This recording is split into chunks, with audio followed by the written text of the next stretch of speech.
Monsieur Redonnet, vous avez pu le constater, il y a quand même des vraies attentes par rapport à votre nouvelle fonction.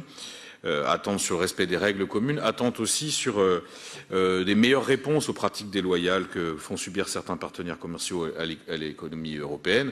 Et donc moi, je pourrais dire que sur tous les bancs, il y a une attente de fermeté, une attente de rapidité.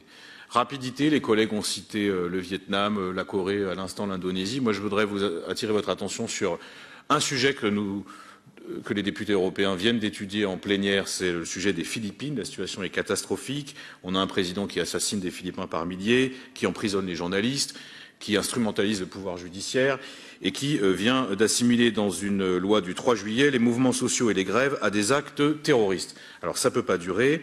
Le Parlement demande à ce qu'on retire aux Philippines le bénéfice du système de préférence généralisée.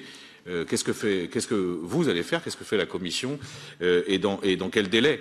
Parce que, alors, ça avait bien commencé avec M. Hogan, puisque, comme vous le savez, nous avions saisi le commissaire sur le Cambodge, et il y a eu immédiatement une réponse rapide par rapport à un pays qui était coupable de violations sur les droits fondamentaux. Donc cette attente de rapidité, vous le voyez, elle n'est pas palpable. Deuxième attente, ce qui me concerne, c'est une attente de fermeté. Alors, dans le lettre de mission, la présidente von der Leyen nous avait invités à renforcer la panoplie des dispositifs afin d'autoriser l'Union à sanctionner ceux qui adoptent des mesures illégales. Donc les mesures illégales, on pense toujours évidemment à certaines aides d'État ou au dumping. Moi, je voudrais attirer votre attention sur un problème qui me paraît crucial, mais dont la Commission ne parle pas suffisamment, c'est la contrefaçon.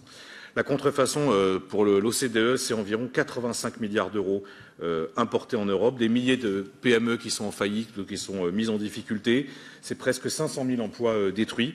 Et tout ça s'inscrit dans des pratiques de plus en plus sophistiquées qui font appel à des unités de production qui sont spécialement dédiées à ces pratiques illégales, je pense notamment à l'ouest de la Chine, et qui sont en relation directe avec des plateformes de e-commerce de type par exemple Alibaba. Là, je pense qu'il y a un vrai enjeu pour l'Europe, il y a un vrai enjeu pour nous les Européens et pour les entreprises européennes.